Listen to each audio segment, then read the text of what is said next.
four variable map. So I need to put the possibility of zeros and ones. So I'll start off with 0, 0. Next comes what? 1, 1, 1, 1, 0. Again, come time for the final, don't forget this. Across the top, 0, 0, 0, 1, 1, 1, 1, 0. Everybody okay with that? Yeah. Okay, so instead of, I'm going to fill in the ones that I want.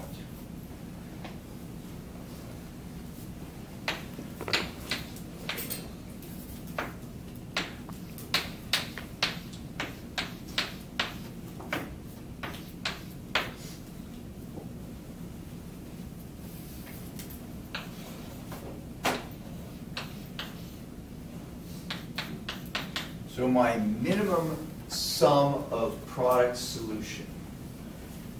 You're always trying to group your ones into as large a group that are connected as you can. Any groups of 16 ones? No. 8? No. 4? No. Yes. Remember, edges roll. Can I get from this guy to this guy through a path where only one variable is changing at a time? No.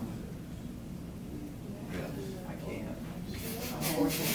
Look, I want to go from here to here, yes? Okay. So I can go from here to here. What variable changed? A. Do you see that B didn't, C didn't, D didn't, right? So I went from here to here. Now, can I go from here to here by having only one variable change? Yes. And what is it? C. C. So I was able to go from here to here through a path where only one variable changed at a time. Is that okay?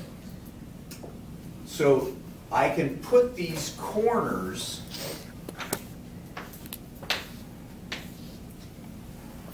into a group of 4. Okay. I want you to write down what that is right now, and then I'll do. Take a look at what variables are changing. If they change, you don't include them. You only include the variables that do not change.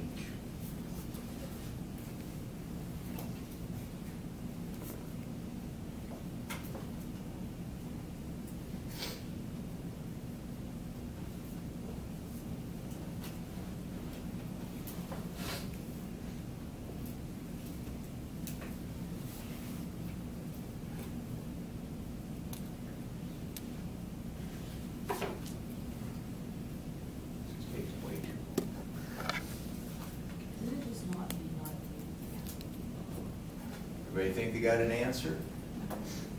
All right, let's take a look here now. All right, in order to do these, does the A variable change? So what I'm going to do is I'm going to do A, B, C, D. I'm going to list them all up there. A variable changes? We're not going to use it. Okay, let's, yeah, okay. Does the B variable change? Ah, so, and in fact, what value of the B variable are we using? 0, right? That means we got to negate that to end up with a 1. So we put a bar with that. Does the C variable change? Yes. Okay, are we going to include it? No. Does the D variable change? No. Does not. So what do we need to do with the D? Negate it. So this group of 4 ones is going to be equal to B bar, D bar. Everybody okay with that? Am I done?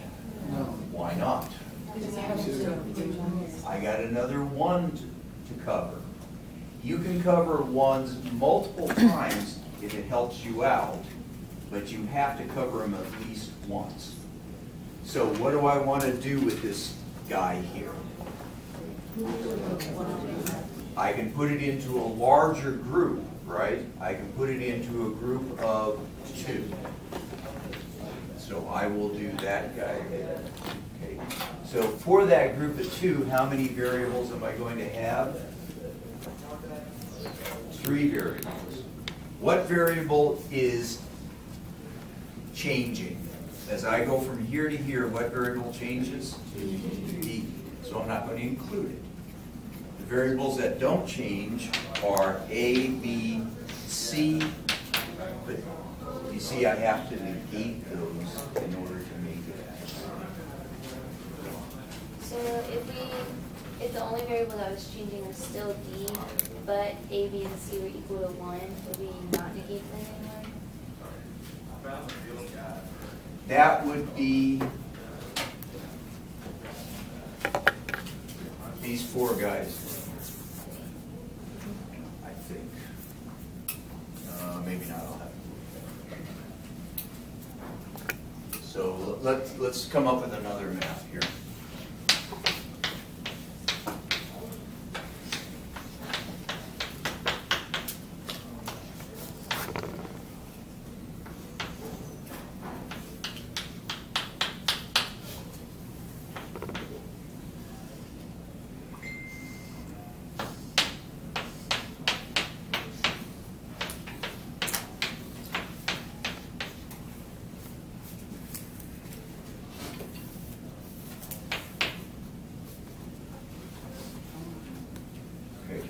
If I came up with that one there,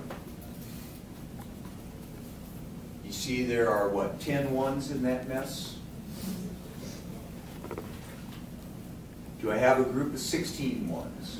Do I have a group of 8 ones? Yes, okay. So I can take that as a group, and my F would be equal to what? Is the A variable changing? Yes, so I don't include it. Is the B variable changing? So I don't include it. Is the C variable changing? Okay. The only one that doesn't change is D. So that group of 8 is just D. Okay, so if D equals 1, then you don't negate it. That's correct. Are we done? No. Okay, we got a group of 2 more 1s, right? Can I help myself out? Yeah. I can put them into a group of 4. Okay. And that's going to be, okay, take a look at this. Is the A variable changing? No. So I need A there, correct?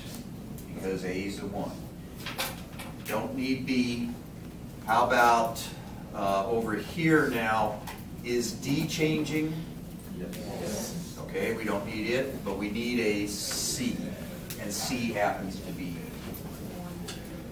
Everybody all right with that? Easy peasy, right? All right, so I gave you some homework to do that, and we'll reconvene. We'll see now how to take these things and then implement them with logic gates. This is all just math right now. Physically do them in